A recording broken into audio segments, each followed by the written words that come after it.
Baik, saya akan membacakan materi dari kelompok kami, yaitu Framing Zongdangpan dan Gerald M. Koski adalah sebuah model analisis yang digunakan untuk melihat realitas di balik wacana dari media massa dan merupakan sebuah seni yang bisa jadi menghasilkan kesimpulan yang berbeda apabila analisis dilakukan oleh orang yang berbeda kendati kasus yang diteliti sama. Model Zongdangpan dan Gerald M. Koski berasumsi bahwa setiap berita mempunyai frame yang berfungsi sebagai pusat dari organisasi ide. Dalam hal ini, digunakanlah sebuah perangkat yang dapat dikonseptualisasikan ke dalam elemen konkret dalam sebuah wacana.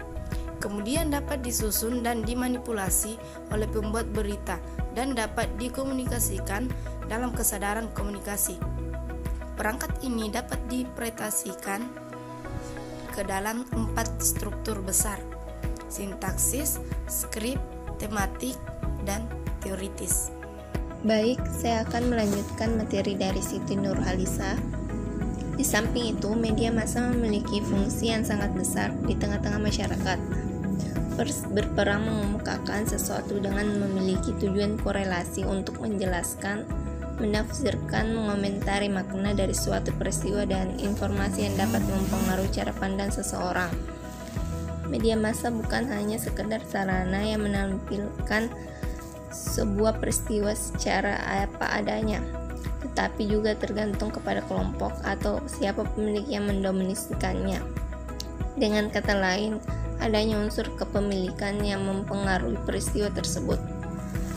Koran dan Griffith tahun 1982 mengatakan bahwa kepentingan pemilik media dikhawatirkan akan mempengaruhi pesan yang disampaikan media dan hegemoni ideologi media yang akhirnya berpengaruh kepada khalayak.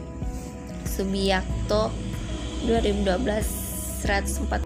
Struktur besar analisis.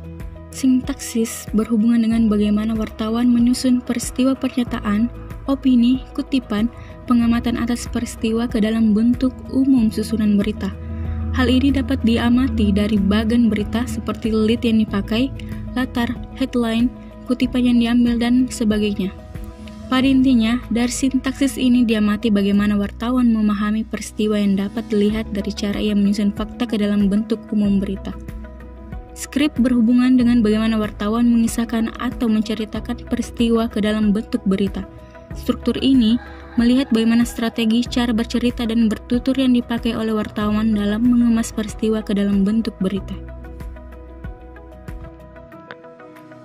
Tematik berkaitan dengan bagaimana wartawan mengungkapkan pandangannya atas peristiwa ke dalam proposisi, kalimat atau hubungan antar kalimat yang membentuk teks secara keseluruhan. Pada bahasan struktur ini akan melihat bagaimana pemahaman itu diwujudkan dalam bentuk yang lebih kecil. Struktur retoris berhubungan dengan bagaimana wartawan menekankan arti tertentu ke dalam berita. Struktur ini akan melihat bagaimana wartawan memakai pemilihan kata, idiom, grafik, dan gambar yang dipakai bukan hanya mendukung tulisan, melainkan juga menekankan arti tertentu kepada halayak.